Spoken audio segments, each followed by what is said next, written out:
Class 12th NEET का एक बहुत ही important topic that is DNA fingerprinting from the chapter molecular basis of inheritance. चलिए जल्दी से 15 मिनट के अंदर चुटकियों में समझ जाते हैं। बस एक ही शर्त है कि जब मैं समझाऊंगी तो आपको मेरे साथ समझना होगा। तो चलिए शुरू करते हैं।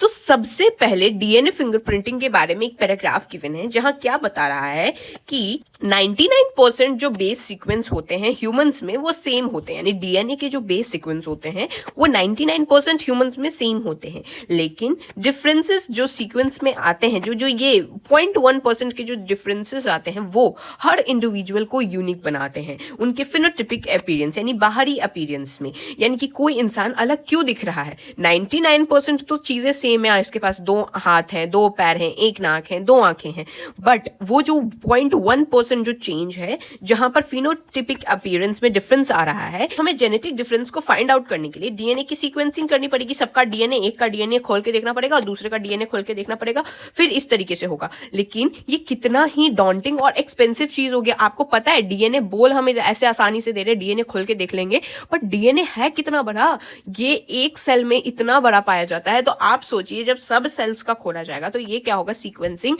बहुत ही ज्यादा एक्सपेंसिव हो जाएगा। तो यहाँ पर डीएनए का जो फिंगर प्रिंटिंग होता है ना, ये बहुत ही एक यूनिक वे आता है ताकि हम लोग कंपेयर कर पाए डीएनए सीक्वेंस को। यानी डीएनए फिंगर प्रिंटिंग के कारण आसानी से क्विकली हम क्या कर पाते हैं, डीएनए सीक्वेंसेस को कंपेयर कर पाते हैं। ये डीएनए फिंगर प्रिंटिंग एक्चुअली कहाँ यूज होता है, क्राइम साइट्स पे यूज होता है, इस तरीके की जगह पे यूज होता है जहां पर कंफ्यूजन होता है कि कौन सा पर्सन ने ये चीज है या फिर किस पर्सन की ये चीज है। ठीक है, तो यहाँ पर क्या करते हैं हम लोग, फिंगर प्रिंटिंग, यानी एक का डीएनए ले लिया जिसपे शक हो रहा, दूसरे का डीएनए ले लिया, फिर हमने क्या किया, फिंगर प्रिंटिंग किया। अब फिंगर प्रिंटिंग क्या है तो देखेंगे। जो मैंने आपको बताया कि जो 99% चीजें सेम है, तो जो 99% चीजें सेम है, बेस पेयर सीक्वेंस सेम है, तो हम लोग वो 99% क्यों देखेंगे।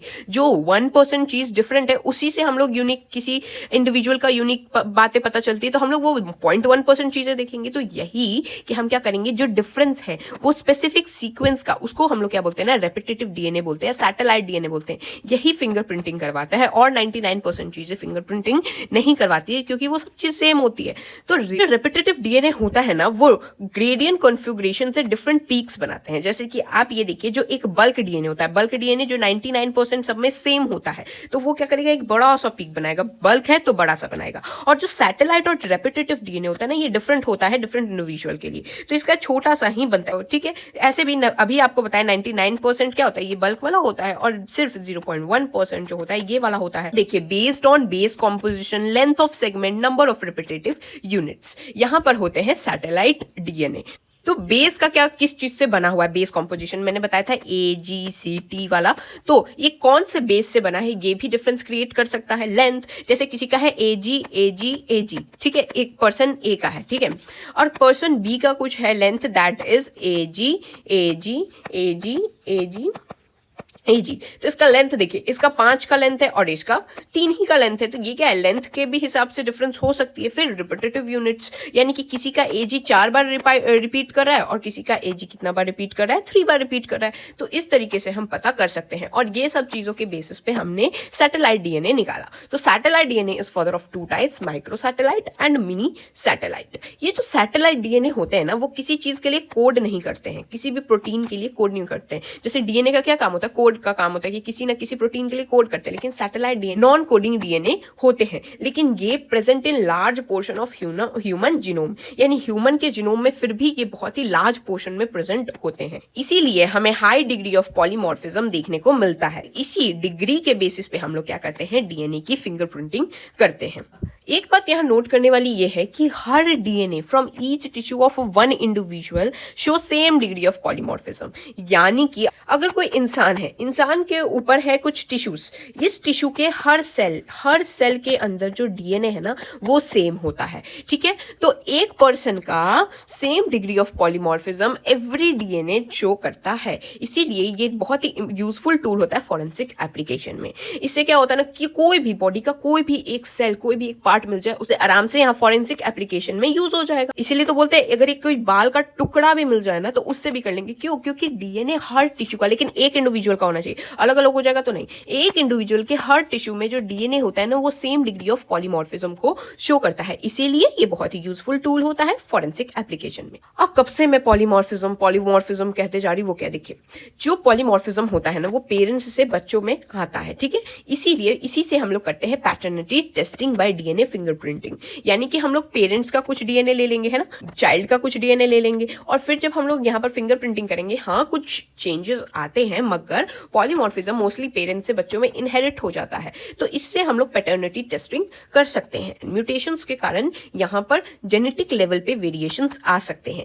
किस में म्यूटेशन हो सकती है? या तो सोमैटिक सेल या फिर जर्म सेल में म्यूटेशन हो सकती है। अब देखिए एक आता है अलीलिक सीक्वेंस वेरिएशन। यहाँ पर more than one variant allele locus पे आपको दिखेगा। लोकस क्या होता है? क्रोमोसोम्स के लोकस होते हैं ना, ये लोकस है ना। तो इस तरीके से more than one variant allele at a locus जिसका फ्रीक्वेंसी 0.01 से ज्यादा होता है, इसीलिए इनहेरिटेबल म्यूटेशन होती है पॉपुलेशन पे, वो भी हाई फ्रीक्वेंसी में, ठीक है। तो इसी चीज को हम लोग क्या बोलेंगे? डीएनए पॉलीमॉर्फिज्म होती है। क्या होता है कि पेरेंट्स जैसे हुए तो पेरेंट्स ने कुछ चीजें अपने बच्चों में ट्रांसफर की, लेकिन ये तुरंत उनको नहीं दिखता है, ठीक है। ऐसे जनरेशन आफ्टर जनरेशन चीजें अक्यूमुलेट होते जाती है और बहुत जनरेशन बाद फिर किसी बच्चे में वो चीज दिखती है, तो ये बताता है कि अक्यूमुलेशन हो रहा है जनरेशन आफ्टर जनरेशन, या इमीडिएट इफेक्ट या इम्पैक्ट नहीं होता है नॉन कोडिंग डीएनए का। इसी के कारण क्या होती है? वेरिएशन या इवोल्यूशन होती है। क्यों? क्योंकि यहाँ पर चेंजेस आ रहे हैं तो वेरिएशन आ जाएगा या फिर इवोल्यूशन होती है। टेक्निक क्या है डीएनए फिंगरप्रिंटिंग का? ये टेक्निक बताया था एलेक जेफरी ने। इन्होंने क्या बोला कि सैटेलाइट डीएनए जो है ना उसको हम लोग प्रोब के रूप में यूज करेंगे। प्रोब क्या होता है? जिसको हम लोग रेडियो एक्टिव लेबल करके बॉडी के अंदर या फिर किसी चीज के अंदर भेजेंगे और फिर चेंजेस को ऑब्जर्व करेंगे, तो इससे हमें पता चल जाएगा क्या चल रहा है अंदर। तो सैटेलाइट डीएनए को इसने प्रोब की तरह यूज किया, जिसको पहले तो रेडियो एक्टिव लेबल कर दिया और फिर जब देखा तो show high degree of polymorphism. इसलिए इस प्रोसेस को इन्होंने क्या किया? Variable number of tandem repeats VNTR। और हमेशा ही हम लोग क्या यूज करते हैं? सैटेलाइट डीएनए को ही यूज करते हैं। क्यों? क्योंकि सैटेलाइट डीएनए तो डिफरेंट होता है, वरना 99% चीजें सेम है। सैटेलाइट डीएनए भी दो तरह का, एक माइक्रो है एक मिनी है, तो हम लोग उसमें भी मिनी वाले को यूज करते हैं, माइक्रो वाले को यूज नहीं करते हैं। तो इसका प्रोसेस देखिए, सबसे पहले आइसोलेशन ऑफ डीएनए, मतलब पहले कहीं से आपको डीएनए मिलेगा, है ना। जैसे अभी क्राइम साइट है कोई, ठीक है, वहां पर आपको किसी का बाल मिला, ठीक है, तो वो बाल आपने ले लिया। क्यों? क्योंकि हमें पता है हर टिश्यू का हर सेल वो डीएनए दे सकता है ना। तो इन्होंने पहले डीएनए लेंगे, ठीक है, फिर डाइजेशन करेंगे डीएनए का रिस्ट्रिक्शन एंडोन्यूक्लियस से, फिर सेपरेशन करेंगे डीएनए फ्रैगमेंट्स का इलेक्ट्रोफोरेसिस से। मतलब कि हम क्या कर रहे हैं ना, बेसिकली एक डीएनए है, उसमें से जो पार्ट हमें चाहिए हम वो कट करके ले लेंगे। फिर transferring of separated DNA fragment to synthetic membrane such as nitrocellulose और नाइलॉन की मेम्ब्रेन से ट्रांसफर करेंगे। और फिर hybridisation using label VNTR probe. यानी अब VNTR प्रोब क्या है? ये जो सैटेलाइट डीएनए है ना, ये प्रोब है। तो इससे हम करेंगे हाइब्रिडाइजेशन और फिर detection of hybridization DNA by autoradiography से आप डिटेक्ट करेंगे। और इस चीज को अगर आपको एंड वाला थोड़ा बहुत भी समझ नहीं आया तो इसको अभी देखिए। तो जैसे क्राइम सीन पे एक डीएनए मिला, डीएनए को हमने कर दिया रेडियो एक्टिव यानी VNTR प्रोब बना दिया। अब सस्पेक्ट किन चीजों पे है? A पे सस्पेक्ट है, B पे सस्पेक्ट है, C पे है और D पे सस्पेक्ट है। तो उसका हमने वो वाला पार्ट निकाल के ले लिया डीएनए का। कैसे निकाला? ये वाली चीजें तो आपको समझ आ गई है कि आइसोलेट करना है डीएनए को, रेस्ट्रिक्शन एंडोन्यूक्लियस से डाइजेस्ट करना है और डीएनए का फ्रेगमेंट इलेक्ट्रोफोरेसिस से सेपरेट करना है, ठीक है। तो इस तरीके से हमने कर दिया। इसको क्या बोलेंगे? हाइब्रिडाइजेशन, ठीक है। फिर रेडियो एक्टिव जो डीएनए रहेगा, यानी ये जो प्रोब है ना, ये जाके किससे बाइंड करता है? अपने कॉम्प्लीमेंट्री वाले से।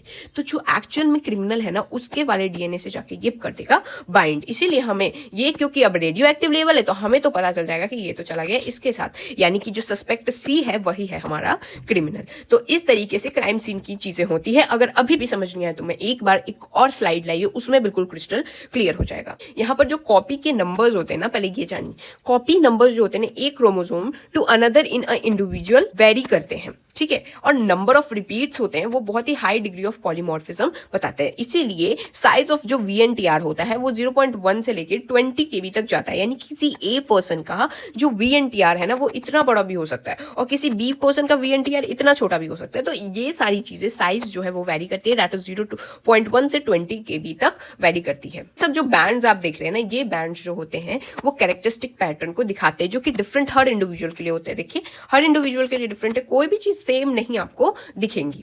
बस एक्सेप्शन याद रखिएगा, मोनोजाइगोटिक ट्विंस जो होते हैं ना। अब देखिए ये टेक्निक की और सेंसिटिविटी बढ़ाने के लिए हमने पीसीआर यानी पॉलीमरेज चेन रिएक्शन कराया, यानी कि आपको तो एक डीएनए मिला, हमने पॉलीमरेज चेन रिएक्शन करके ऐसे और मल्टीप्लाई करके डीएनए बना लिए, एक बार चेक किया, दूसरी बार चेक किया, तीसरी बार। इससे क्या हो रहा है ना कि सेंसिटिविटी ऑफ टेक्निक बढ़ जा रही है और DNA from single cell is enough to perform DNA fingerprinting, यानी कि एक सेल का भी आपको डीएनए मिल गया ना तो उससे भी फिंगरप्रिंटिंग हो जाती है। तो देखिए अब बिल्कुल लास्टली मैं आपको ये समझा रही हूँ, बिल्कुल ही आपको समझ आ जाएगा, मतलब कोई डाउट ही की गुंजाइश ही नहीं है। तो यहां देखिए एक होता है पेरेंटियल क्रोमोसोम, एक होता है मैटरनल क्रोमोसोम, ठीक है। अब देखिए ये क्रोमोसोम नंबर 7 की बात कर रहा है, ये क्रोमोसोम नंबर 2 दिखा रहा है और क्रोमोसोम नंबर 16 दिखा रहा है, ठीक है। ये कोई इंडिविजुअल ए का है और ये इंडिविजुअल बी का है। तो क्या किया, इसको जेल पे रखा, तो जेल से क्या होगा, ये इस तरीके से सेपरेट होगा। जब सेपरेट होगा तो आप कलर्स देख सकते हैं, कलर्स के हिसाब से आप जान जाएंगे कहाँ क्या है। ओके, ध्यान दीजिए यहाँ 3 था तो ये जाके 3 वाले नंबर पे रेड लगा है, ठीक है। यहाँ देखिए यहाँ 4 है तो 4 पे जाके भी रेड लगा है। तो इस तरीके से जाके ये यहाँ पर हो जाता है सेटल, ठीक है।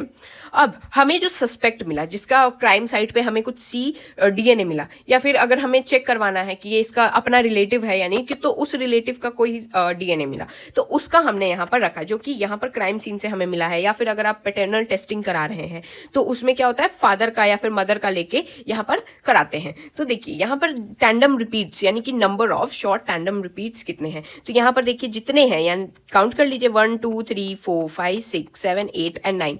तो ये क्या होगा, 9 वाली जगह पे जाके ये वाला चीज हो जाएगा, ये वाला चीज क्या होगा 11 है तो ये क्या हो जाएगा, ये 11 वाली जगह पे जाके लग गया है। तो इस तरीके से ये लग गया है। अब जब ये लगेगा तो आप क्या देखेंगे कि ये वाला जो है और ये वाला जो है वो तो सेम हो रहा है। यहीं आप देख लीजिए ये वाला और ये वाला, ये वाला, ये वाला, ये वाला, ये वाला, ये वाला, ये सेम है। तो इसका मतलब जो बी है वही है हमारा जो सस्पेक्ट है, वही है हमारा मेन क्रिमिनल। और ये सी क्या था, उसका जो हमें सेल मिला था क्राइम सीन पे, तो जो क्राइम सीन पे जो सेल मिला था ना उससे हमें कैसे पता चल गया, ये देखिए अब ये सेम है, कॉम्प्लीमेंट्री है, तो इसका मतलब बी वाला ही जो है वो एक्चुअल में क्रिमिनल है। तो इस तरीके से आप डीएनए फिंगरप्रिंटिंग कराते हैं। अब तो बिल्कुल ही समझ आ जाना चाहिए, मतलब कोई डाउट रहना ही चाहिए। यहाँ पर क्या बोलते हैं, शॉर्ट टैंडम रिपीट्स बोलते हैं, ये रिपीट्स हो रहे हैं तो उसी के हिसाब से ये जाके जेल पे सेपरेट आउट हो जाते हैं और फिर डीएनए फिंगरप्रिंटिंग देते हैं। तो ये खत्म हो गया आपका डीएनए फिंगरप्रिंटिंग का topic. I hope you guys understood. तो meet you guys in the next video. तब तक के लिए thanks for watching and don't forget to like, share and subscribe to my channel. Jai Hind.